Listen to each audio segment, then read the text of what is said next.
Before humanity, before history, there was a war that nearly destroyed the cosmos.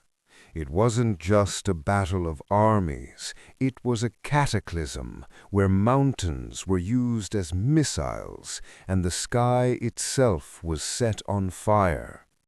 It was the clash between the old order and the new, a 10-year siege between a paranoid father and his rebellious son. This is the story of the Titanomachy, the legendary war between the Titans and the Olympians, and how Zeus rose from a hidden cave to become the king of gods. To understand the violence of this war, we must understand the fear that fueled it. The Titan king, Cronus, ruled the universe during the Golden Age, but his throne was built on treachery. He had castrated his own father, Uranus, to seize power. With his dying breath, Uranus cursed Cronus with a prophecy that he too would be overthrown by one of his own children. Paranoia consumed the Titan king. He looked at his sister wife, Rhea, not with love, but with suspicion. Every time she gave birth, Cronus was there, waiting. Hestia, Demeter, Hera, Hades, Poseidon, one by one, as they were born, Cronus snatched them and swallowed them whole, imprisoning the immortal infants within his own stomach to cheat fate. Rhea could bear the grief no longer. Pregnant with her 6th child, she fled to the island of Crete, seeking the aid of her mother, Gaia, the earth itself. Deep within a hidden cave on Mount Ida, she gave birth to Zeus. But Cronus demanded the child. In a desperate gambit, Rhea took a stone, wrapped it in swaddling cloths, and presented it to her husband. Blinded by his madness and haste, Cronus did not check the bundle. He swallowed the stone in a single gulp, believing his throne was finally secure. Meanwhile, the infant Zeus was left to be raised in secret, nurtured by nymphs and protected by the Curetes, warriors who clashed their shields together to mask the baby's cries from his father's ears. Years passed, and Zeus grew from a vulnerable infant into a powerful god, brimming with strength and intelligence. But he knew brute force alone could not defeat Cronus. He needed allies. He needed his siblings. Consulting with the Titaness Metis, the embodiment of wisdom, Zeus crafted a plan. He infiltrated Cronus's court on Mount Othrys, disguised as a cupbearer. Into the Titan king's wine he slipped a potent mixture of mustard and wine, prepared by Metis. Cronus drank deeply. Moments later, convulsions racked his massive frame. In a violent purge, he vomited up the stone, followed by the 5 fully grown gods he had swallowed years ago: Poseidon, Hades, Hera, Demeter, and Hestia. The siblings were free, and they were furious. The universe was immediately fractured. The lines were drawn. Cronus and the Titans held the fortress of Mount Othrys, a peak of jagged black rock. Zeus and his siblings fortified Mount Olympus, the highest peak in Greece, shrouded in clouds and light. This was not a skirmish, it was total war. The Titanomachy had begun. For 10 long years the two sides clashed. The scale of the combat is difficult for mortal minds to comprehend. When the gods struck the earth, continents shifted. When the Titans roared, the sky shook. Yet, despite their power, neither side could gain the upper hand.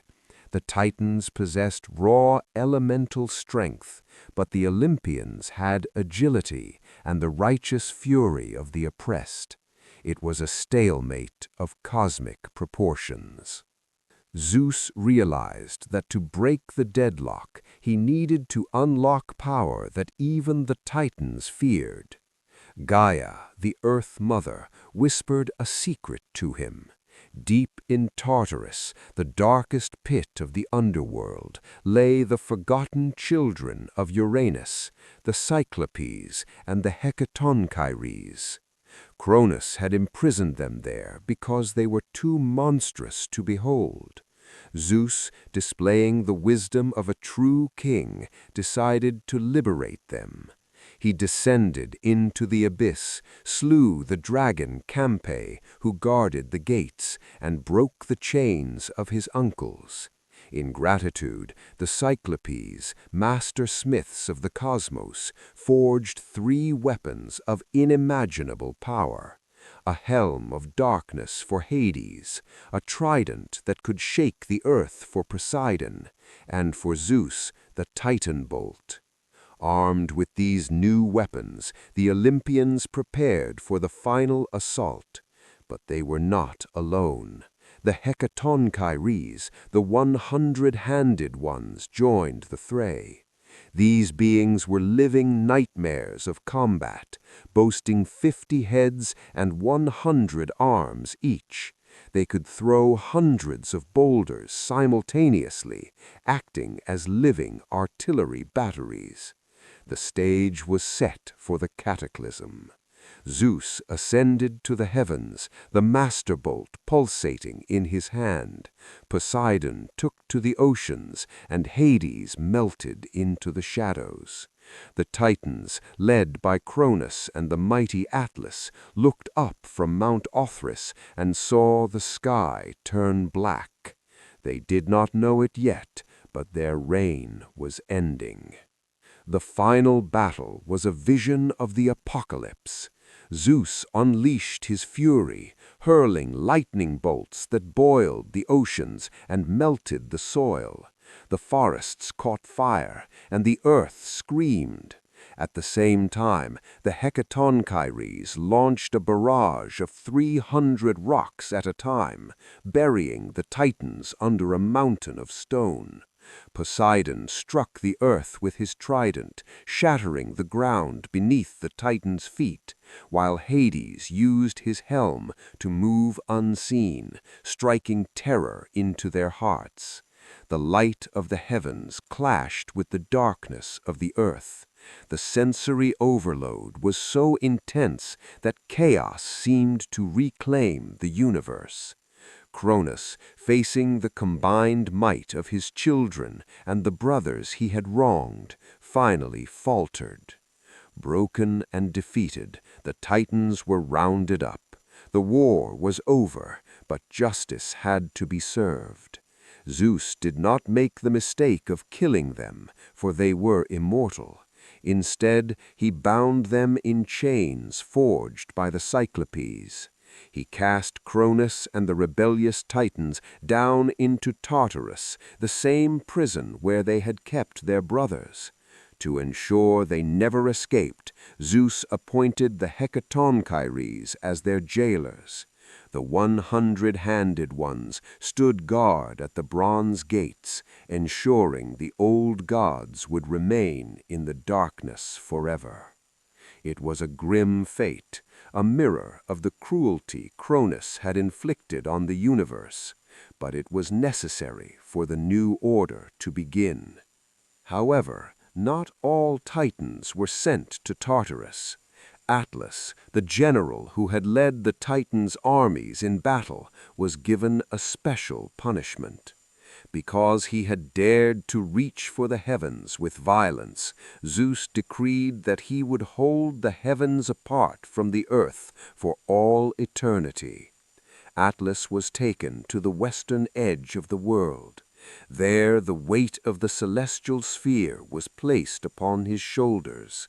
He struggles there still, a living pillar keeping the sky from crushing the earth, a permanent reminder of the price of defying the Olympians. His groans of exertion are said to be the rumbling of the earth itself. With the war won and the enemies imprisoned, the three brothers, Zeus, Poseidon, and Hades, gathered to divide the cosmos. They did not fight for supremacy. Instead, they drew lots, leaving the outcome to fate. Zeus drew the sky, becoming the king of gods and ruler of the heavens. Poseidon drew the sea, becoming the master of the oceans and earthquakes.